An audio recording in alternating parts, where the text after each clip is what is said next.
¿Cómo les va? Estamos con la doctora Sonia Harbin, es especialista en neurocirugía, miembro de la Sociedad Interamericana de Cirugía de Columna Mínimamente Invasiva.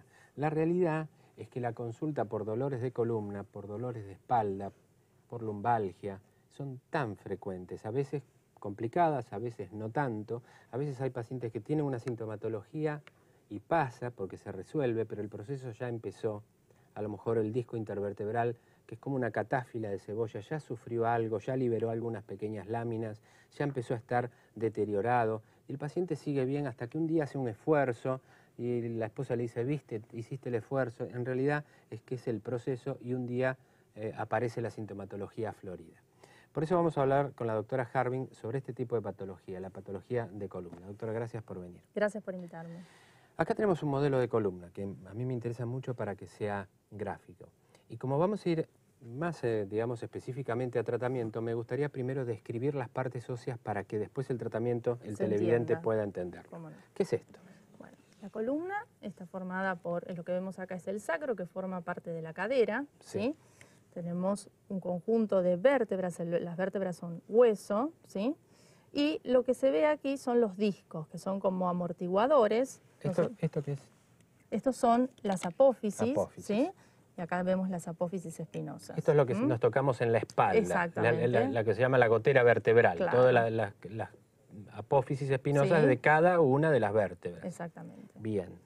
Muy bien. Bueno, por el centro hay un canal medular donde va, no sé si eso lo toma la cámara, donde va pasando la médula. Sí, acá adentro va un cordón, que es donde va la médula espinal. Exactamente. Que en realidad es sistema nervioso central. Exactamente. Eso viene desde el cerebro.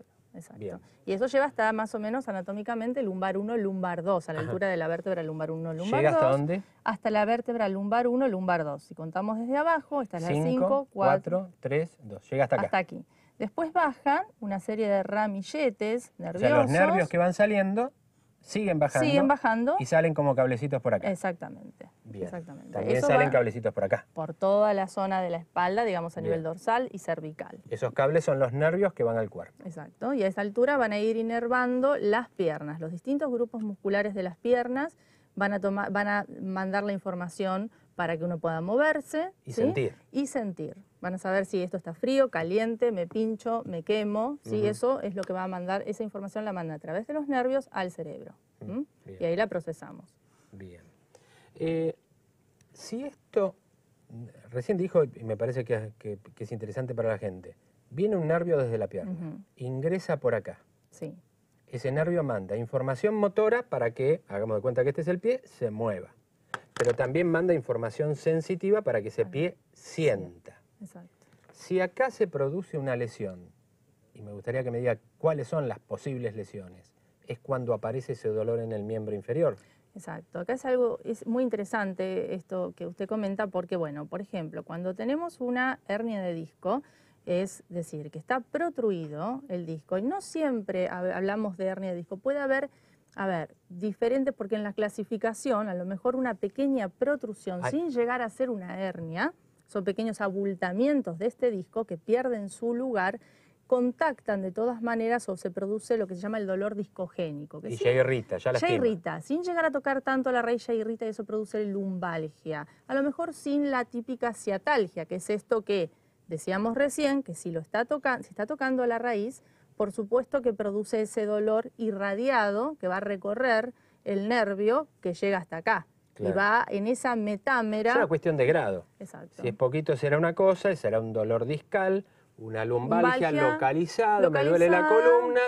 Y lo que la gente dice muy comúnmente es, hiciste un mal movimiento. Claro, muchas veces se desencadena o hay gente que viene padeciendo lumbalgia crónica. Está estadísticamente probado de que en general en un antecedente por ahí de 8 a 10 años, en antecedentes en cuanto a lumbalgia, ese paciente viene padeciendo lumbalgia, va a un médico, le dicen es muscular, analgésicos, hace natación y a lo mejor pidiendo en su momento un estudio que más allá de una radiografía, algo más puntual como es la resonancia, por ahí ya se podría haber detectado que tiene una pequeña protrusión y que está molestando. Hay gente que confunde dos terminologías similares con equipos que se ven similares también.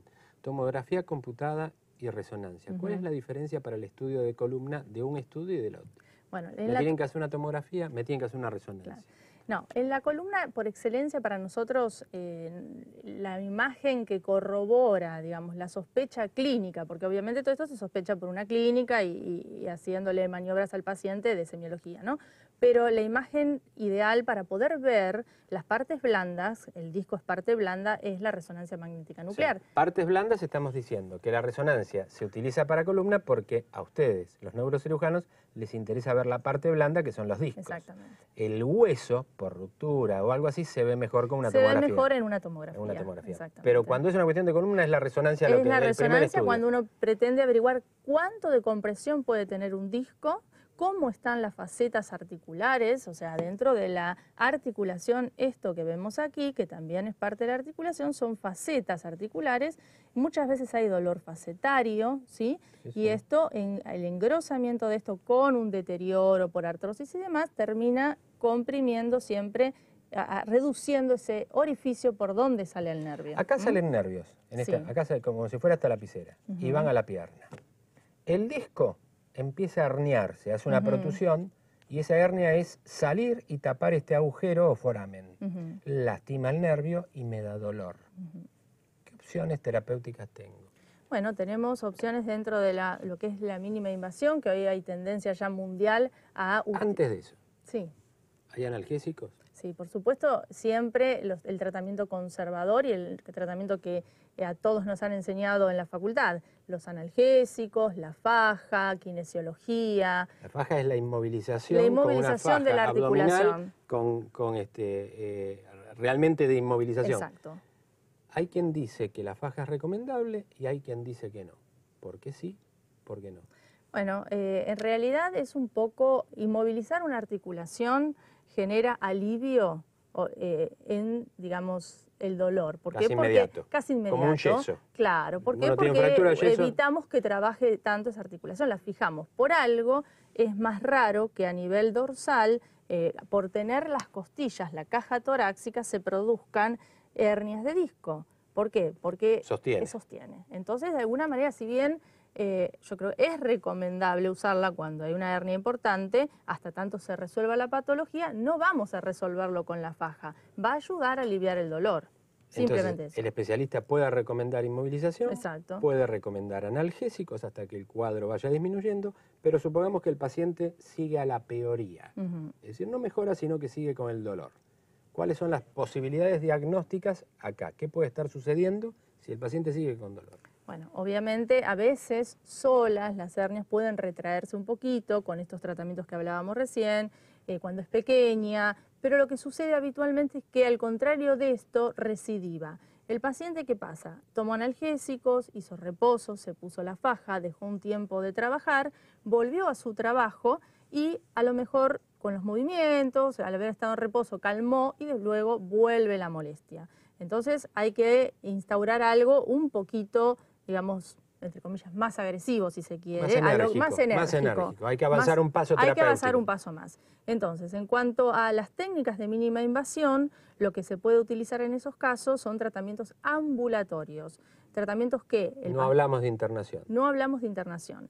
El paciente puede estar trabajando incluso, si todavía no está con un dolor importante, y realizar lo que se llama, por ejemplo, el tratamiento de mínima invasión con ozono, que es la discolisis percutánea, es decir, a través de una aguja muy delgada. ¿Discolisis qué significa? Discolisis es lisis, lisis es romper en medicina, ¿no es cierto? Producir la lisis del disco, la destrucción. En realidad es un poco figurativo, porque no es que destruimos el disco. Pero por lo menos sí esa partecita que está molestando. Sí, esa parte que está molestando. ¿Y eso cómo hacen? ¿Llegan? Vamos a suponer que la parte que esté molestando es esta. Exacto.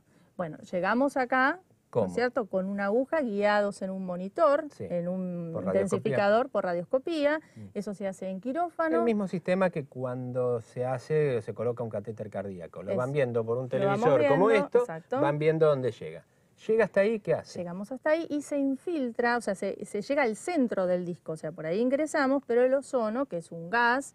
Llega al centro del disco, a la pulpa, a lo que es el núcleo del disco. El núcleo del disco. Y ahí se inyecta el ozono. Eso va a producir una ruptura de dobles enlaces y hace que pierda agua.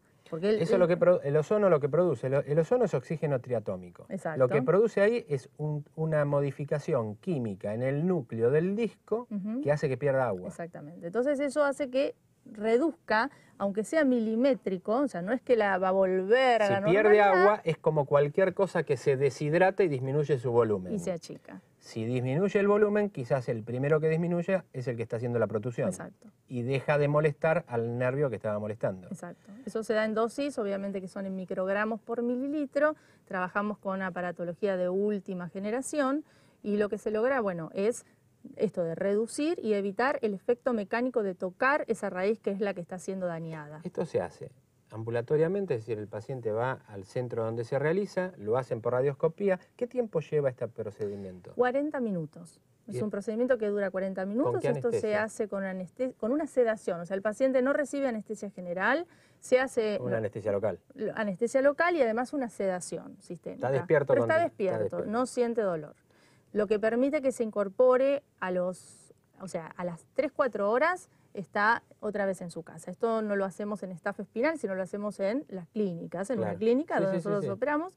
Y bueno, en más o menos 2 o 3 horas de observación y está en su casa. Se puede reintegrar prácticamente a las 48 horas a sus actividades habituales. Aparte de la aplicación de ozono o oxígeno triatómico en la pulpa del disco, ¿qué otras infiltraciones similares se realizan? Bueno, se utiliza mucho la radiofrecuencia, que ahí utilizamos calor, ¿sí? También buscando el mismo objetivo. Buscando el mismo objetivo.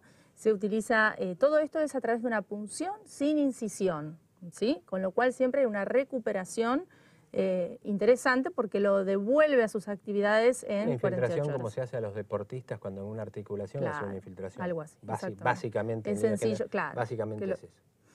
Bueno, más que interesante, doctora. Bueno, hemos estado con la doctora Sonia Harbin, especialista en neurocirugía, miembro de la Sociedad Interamericana de Cirugía de Columna Mínimamente Invasiva. Espero que haya sido de utilidad. Seguimos adelante.